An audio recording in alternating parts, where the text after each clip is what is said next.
But what I like to do when I'm first EQing is just listen to what each frequency is going to do to my sound. When you're first starting out, this is a tedious process, but it's a good way to kind of train your ears. So listen to our kick. Let's boost the red guy and see what it does to our sound.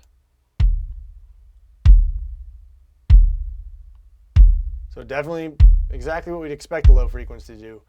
Brings out the thumb. That was 100 hertz, a shelf. Let's listen to 200 hertz. This is a bell curve. Kind of the thickness of the kick lives there at 200 hertz. 1000 hertz. It's kind of a gross, boxy sounding click. Here's 2000 hertz. That brings out the beater attack. And then let's listen to our high shelf, 6000 hertz. Kind of the plasticky smack of that drum head. So now we know what they all do. Now to my ears, that 1000 hertz sounded the worst, followed closely by the 200 hertz. Those ones, when I boosted them up, I did not like what those were doing to my sound. As someone, if you're just starting out, you can just stick with those frequency points for now. You don't have to move them around. Just figure out which one sounds the worst to you and maybe try cutting them a little bit. So I'm going to take a little bit of 200 out, maybe a little bit of 1000 out, just a couple decibels of each.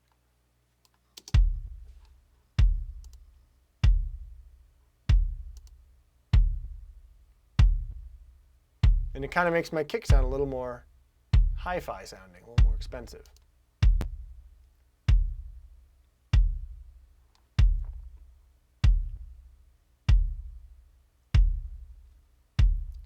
Now, anytime you cut, you're going to lose a little bit of your overall volume. So just like in a compressor, you can make up for that here with this output control. I'm just going to cut these guys for now.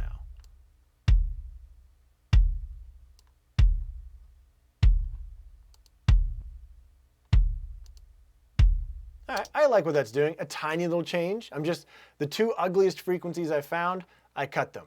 The more you do this, the more your ears start to hear specific frequencies.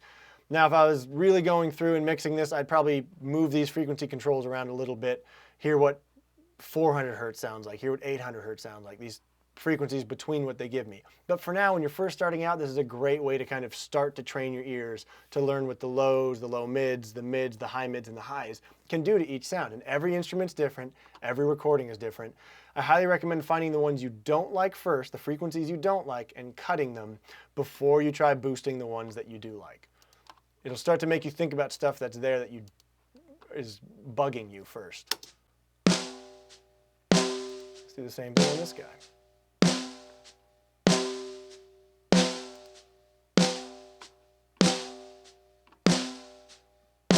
Let's hear what 100 hertz. Well, not a whole lot. And probably because when we filtered earlier, we filtered everything below 100 hertz. So that's not doing much at all. Let's hear the 200 hertz. All right, that's kind of the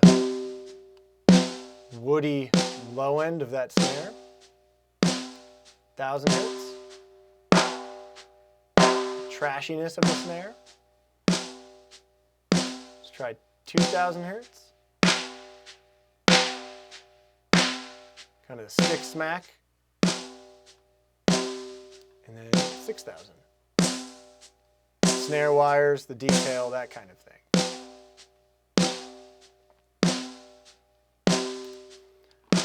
So I kind of didn't like 1000 and 2000 on this one. Let me bring those down a bit.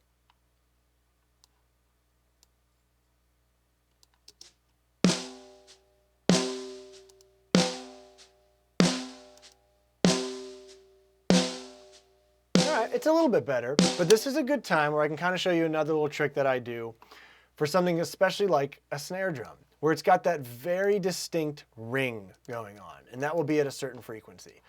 Drums are very hard to tune. If you don't know how to tune drums when you're recording, I highly recommend learning how to do it. It will make your life much easier.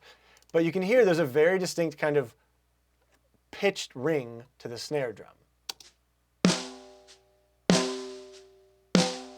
Now, you might like that, you might not. If you decided you wanted to get rid of it, here's a kind of fun way to do that. I'm going to take any one of these kind of controls, let's use the 1000 hertz because it's right in the middle here. I'm going to crank it all the way up.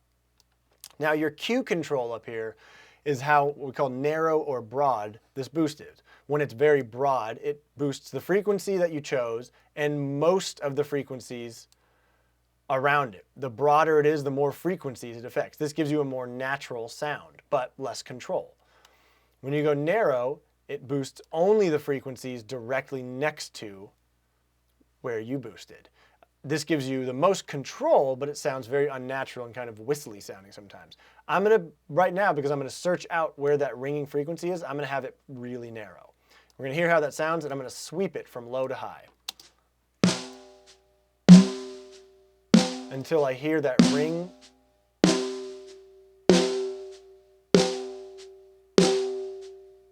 Kind of start to resonate. There it is.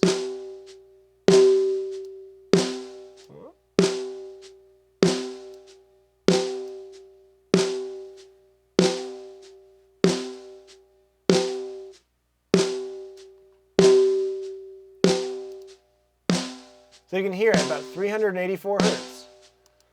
When I boost it, that ring comes out like crazy. So that's the frequency of that problem, if you think that's a problem. And now I can cut it.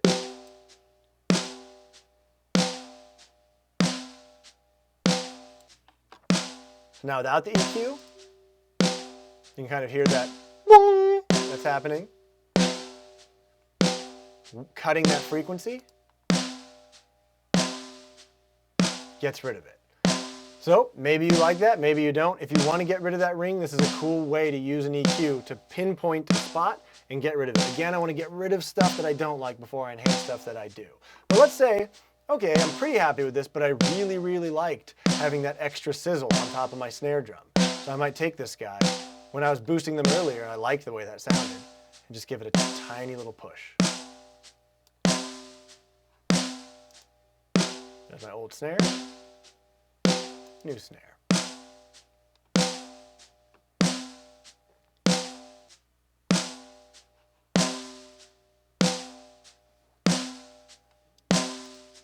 So the same kind of approach that I use with my compressors, I'll use with my EQ. Fix first, then enhance. Now you'll notice that when I did this whole thing, I was always soloing the tracks as I was doing them.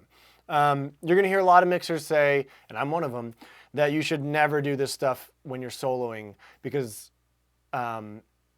it doesn't matter how it sounds on its own, it only matters how it sounds in the mix. And that's absolutely true, and I try to not solo stuff when I'm compressing or EQing or anything like that.